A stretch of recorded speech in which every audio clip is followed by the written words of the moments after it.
Sir Laurence Olivier as your narrator and in the role of Scrooge in Charles Dickens' immortal story, A Christmas Carol.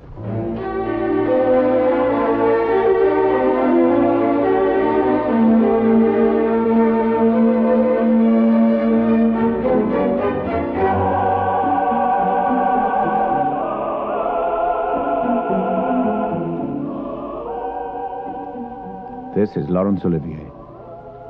Over 100 years ago, in December 1843, Charles Dickens wrote this story. Since then, each year, countless millions have listened to or read what has become the world's most famous Christmas tale. The London from which I speak to you today differs in many ways, but in many other ways is much the same as the town Charles Dickens wrote about and loved so well.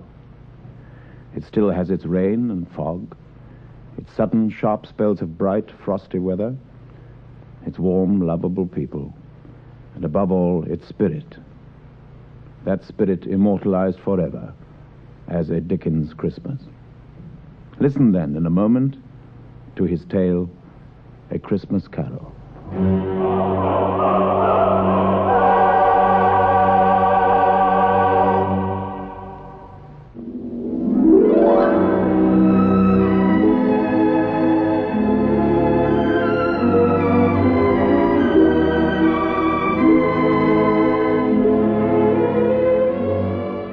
Marley was dead to begin with, dead as a doornail. There was no doubt whatever about that. The register of his burial had been signed by Scrooge himself, and his name was good for anything that he chose to put his hand to. Old Marley was as dead as a doornail. But first let me tell you about Scrooge himself. Oh, but he was a tight-fisted hand at the grindstones, he was. A squeezing, wrenching, grasping, scraping, clutching, covetous old sinner. The cold within him froze his old features, nipped his pointed nose, shriveled his cheek, and stiffened his gait. He iced the office of his counting house in the hot days, and he certainly didn't thaw it 1 degree at Christmas. Merry Christmas, Uncle. God save you.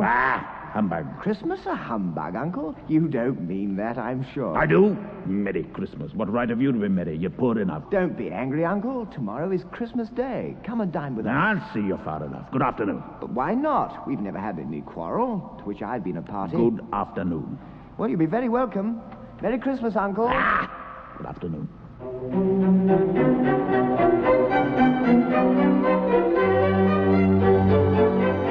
At least Scrooge's nephew found his Christmas greetings cordially returned by Scrooge's clerk, Bob Cratchit, even though he was freezing to death in his unheated corner of the office and earned only 15 shillings a week. In showing the young man out, however, Bob Cratchit let 2 other people in. They were portly gentlemen and greeted Scrooge in a friendly way. This festive season of the year, Mr. Scrooge, we like to make some provision for the poor and destitute. Many thousands are in want of common necessaries. Are there no prisons? Oh, plenty of prisons. And the union workhouses, are they still in operation? Oh, yes, indeed. But many can't go there, and many would rather die. If they'd rather die, then they'd better do it and decrease the surplus population. Oh. Good afternoon. Oh.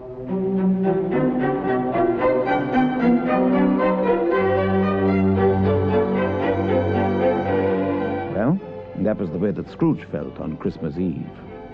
At length, the hour of shutting up his counting house arrived. With an ill will, he dismounted from his stool and tacitly admitted the fact to his clerk, Bob Cratchit. You'll want the day off tomorrow, I suppose. If quite convenient, It's sir. not convenient, and it is not fair. If I was to stop half a crown for it, you'd think yourself ill-used, I'll be bound. Well, it's only once a year, sir. Bah! Humbug! Scrooge went off to his melancholy dinner in his usual melancholy tavern, and having read all the newspapers, went home to his bed. His house was old and dreary, and nobody lived in it but Scrooge, the other rooms being all let out as offices. As he opened the door, he suddenly started, for the door knocker seemed to leer at him through the fog, and the face of the knocker had changed to the face of his one-time partner, Jacob Marley. And Jacob Marley had been dead as a doornail for 7 years. Scrooge hurried up to his room and locked the door behind him. Gracious me, what's that? All the bells ringing at this time of night?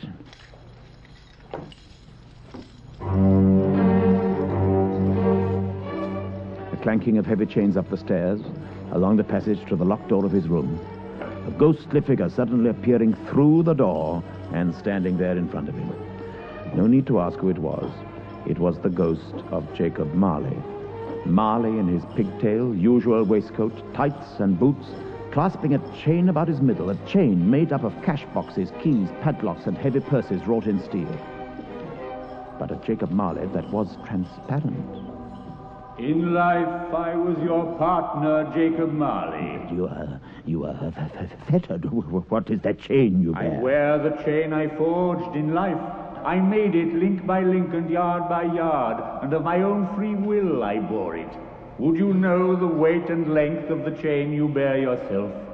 It was full as heavy and as long as this, 7 Christmas Eves ago, and you have labored on it ever since. Jacob, speak comfort to me, Jacob. I have none to give.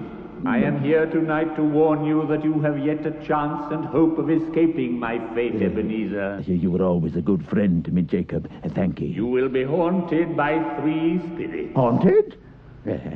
I think I'd rather not be, Jacob. Without their visits, you cannot hope to shun the path I tread. Expect the first one tomorrow when the bell tolls 1.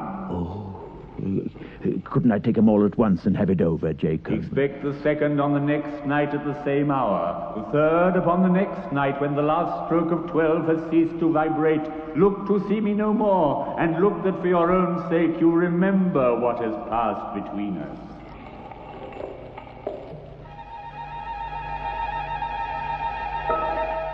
The spectre vanished. In fear and trembling, Scrooge undressed and went to bed.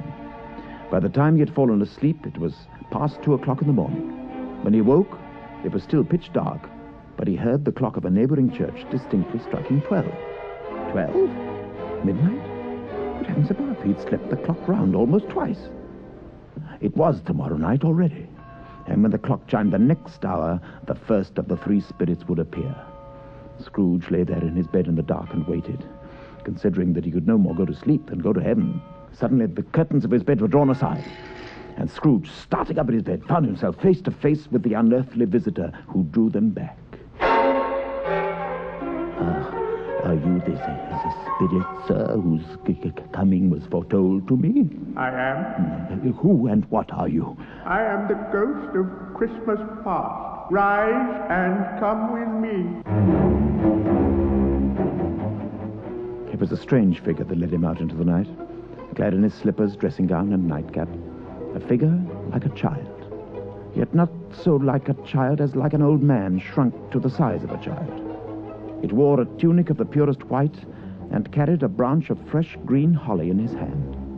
But the strangest thing about it was that from the crown of its head there sprung a bright, clear jet of light, which was probably why it used, in its duller moments, a great extinguisher for a cap, which it carried the rest of the time under its arm.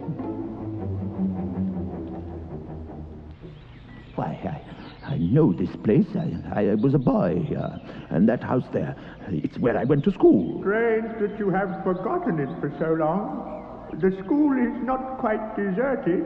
A solitary child is still there, neglected by his friends. Is it me? It was you, but listen. Dear brother, I've come to bring you home for Christmas. Home? Yes, home for good and all. Home forever and ever. Father's so much kinder than he used to be that home's like heaven. Last night he said you might come home and sent me in a coach to bring you, and we're to have the merriest time in all the world. My little sister, she had a large heart. Poor little sister. She died a woman and had children, I believe. One child. True. He is your nephew.